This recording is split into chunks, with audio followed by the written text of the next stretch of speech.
Rima Hassan continue à faire parler d'elle. Cette égérie de la France insoumise, cette égérie pro-palestinienne dont on le rappelle, ses parents ont été accueillis généreusement par la France, elle qui semble la détester de manière très claire et qui a fait de l'unique question palestinienne son cheval de bataille politique, marquant symboliquement, mais aussi très concrètement, ce tournant islamo-gauchiste complètement assumé, très radical, totalement marginalisant de la France insoumise et de manière plus générale de la gauche, puisque le NFP s'est allié avec la France insoumise. Connaissant ce virage et sachant à quel point Rima Hassan, mais bien d'autres au sein de la France insoumise, mais dans tous les partis de gauche de manière générale, sachant que la gauche était en train de sombrer.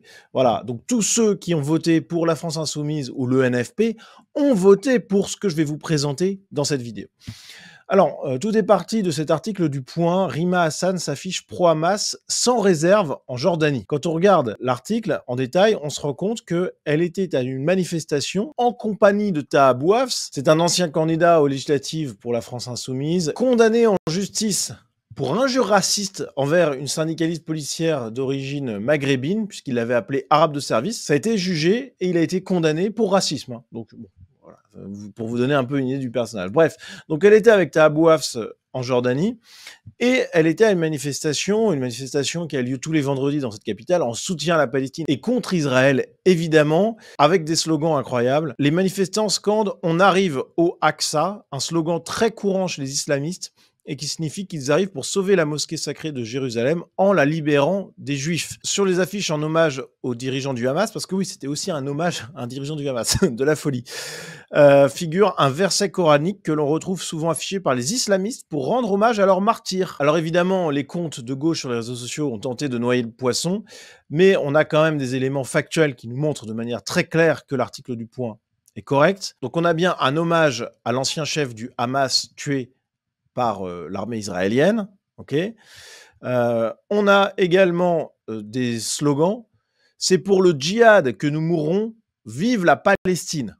Pour le djihad que nous mourrons, vive la Palestine. Ok, spécial quand même. On a plein de symboles qui marquent évidemment le lien avec le Hamas, comme le triangle rouge inversé, des bandeaux verts typiques de ceux du Hamas. Et on a Rima Hassan qui est filmée en pleine manifestation, on la voit ici, en bas à gauche de cette photo, sous une bannière des brigades Izz-al-Din al-Qassam, la branche militaire du Hamas. Alors, évidemment, elle n'est pas à brandir le drapeau, mais vous voyez bien qu'avec les slogans, avec les rappels divers et variés de soutien au Hamas, avec les portraits d'hommage au chef du Hamas et compagnie, bon bref, vous voyez bien que c'est une manif où on soutient clairement, sans aucun doute possible, le Hamas, l'organisation terroriste qui, outre le 7 octobre, a juré de faire disparaître Israël de la carte. Mais Rima Hassan, elle n'assume pas, et sur Twitter, elle a décidé d'apporter des clarifications en disant « Je n'ai pas participé à un hommage à des dirigeants du Hamas ».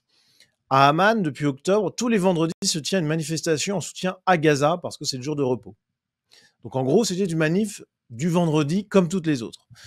Deuxièmement, utiliser de façon grossière des photos de quelques manifestants qui affichaient leur soutien au Hamas en me les imputant, c'est profondément malhonnête. Je ne suis pas responsable de qui participe à la manif. Bon. Tout cet acharnement médiatique n'a qu'un objectif, invisibiliser mon travail sur les camps, l'existence même de ces camps de réfugiés, nanana. Bon bref, vous voyez un peu l'histoire. Alors déjà, il y a une malhonnêteté incroyable, un deux poids deux mesures, une hypocrisie très classique à gauche, mais que n'aurait-elle pas dit s'il y avait par exemple Marine Le Pen, Marion Maréchal ou Éric Zemmour ou que sais-je, qui avait été pris en photo à côté d'un drapeau d'une organisation terroriste. Le tout au sein d'une manifestation où il y avait des slogans scandés régulièrement. Alors elle dit, il y a quelques manifestants qui affichaient leur soutien au Hamas. Mais comment c'est possible de mentir à ce point-là? Il y en avait évidemment beaucoup plus que quelques-uns. Mais si ça avait été un représentant politique de droite qui était dans une manifestation où il y avait des soutiens à un organisme terroriste de droite, etc., bon, elle aurait hurlé. Et donc, hypocrisie totale déjà. Et puis ensuite, sa défense, elle est très bancale puisque évidemment, il ne s'agit pas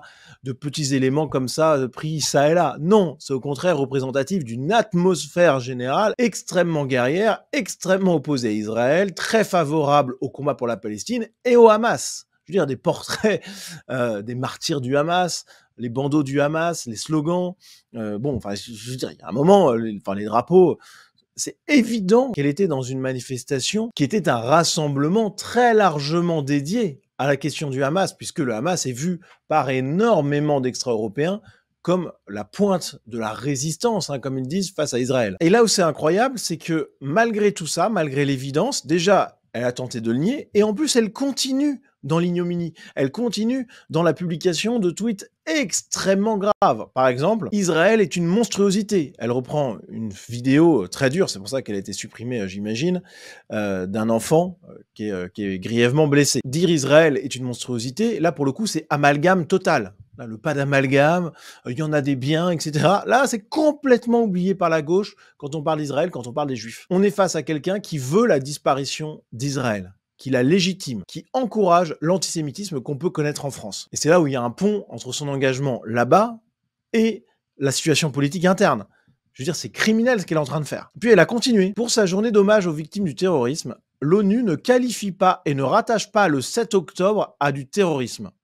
Notons que pour l'essentiel du monde en dehors de la pensée hégémonique occidentale, personne ne rattache le 7 octobre à du terrorisme dans le contexte d'occupation et de colonisation de la Palestine qui perdure depuis 1948. Donc elle nous sort un tweet, alors même qu'elle est au milieu de la polémique, hein, avec son truc là. Ils ont honte de rien. Franchement, c'est assez admirable, presque d'une certaine manière, parce que malgré toutes les attaques contre elle, légitimes, normales, sensées, elle continue son combat politique, quoi qu'il en coûte. Je veux dire, c'est incroyable. Enfin, il faut dire qu'elle peut le faire parce qu'elle a le soutien de la gauche. Elle a le soutien de sa famille politique, qui en a fait une égérie pour ces élections européennes et qui l'a utilisé par la suite, même pour les élections législatives. Donc, la gauche, là-dedans, est complice de Rima Hassan, complice de ce discours. Alors, il y a quand même quelques personnes qui réagissent. Alors là, c'est complètement inattendu, mais on a Aymeric Caron qui, face à cette énième répétition de la part de Rima Hassan, de manière toujours un peu détournée, mais on comprend le message, cette énième répétition du discours selon lequel le 7 octobre n'était pas un acte terroriste, et puis finalement le Hamas n'est pas un groupe terroriste, et d'ailleurs c'est pour ça qu'on se prend en photo sous le drapeau de la branche armée du Hamas. Bref, Aymeric Caron lui a répondu en disant « Les attaques du Hamas le 7 octobre sont des actes terroristes ». Parce qu'il a bien vu là que le tweet de Rima Hassan était extrêmement problématique, qu'il s'agissait de manière détournée, mais d'une apologie du terrorisme, d'une négation de l'horreur de cette journée du 7 octobre. Donc il a réagi. C'est assez étonnant de la part d'Aymeric Caron, mais savourons un peu tout ça. Et notons que cette réaction d'Aymeric Caron au tweet de Rima Hassan n'a pas du tout plu à Taab Ouafs, le copain de Rima Hassan, qui était avec elle en Jordanie, avec elle dans la manifestation clairement anti-israélienne, clairement pro-Hamas. Hein. Et voilà ce qu'il répond à Aymeric Caron. Donc là, il ouvre les guillemets pour décrire un peu ce que serait, selon lui, la nature profonde de la réaction d'Aymeric Caron. Regardez-moi, je ne pense pas comme cet arabe. Donc voilà, il accuse Aymeric Caron d'être raciste, en fait, c'est génial. Taab Ouafs qui continue. Le culot qu'il faut pour reprendre publiquement une femme palestinienne. Donc là, déjà, c'est intéressant.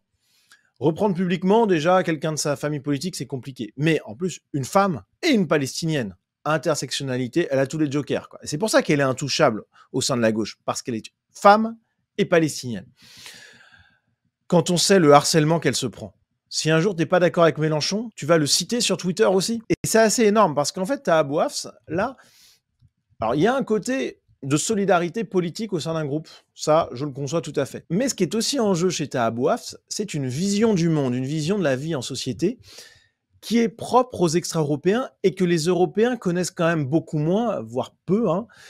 C'est le tribalisme. Le tribalisme, c'est un mode de vie, de société, de communauté, qui ne fait pas partie de notre identité bioculturelle. Voilà, la civilisation européenne, elle s'est construite contre le tribalisme, contre les sociétés organiques qui, par exemple, préféraient la justice interne à la famille plutôt que la justice du groupe, de la nation. La civilisation européenne, c'est aussi celle de l'individualisme. Alors bien sûr, avec des limites à tout ça, bien entendu, hein, mais de l'individualisme plutôt que de la pure communauté. On a des libertés individuelles, on a une responsabilité individuelle, et on a des critiques qui existent même au sein d'un groupe justement en vertu de ce principe européen et qui a concouru à la prospérité de notre civilisation, à sa grandeur. Mais chez les extra-européens, ça fonctionne pas du tout pareil. Et là, on en a un bel exemple, on a le tribalisme. On privilégie le groupe avant toute chose. On a une fierté ethnique, une fierté culturelle que n'ont pas les Européens, qui malheureusement trop souvent versent même dans l'ethnomasochisme. Bon, ce que savent très bien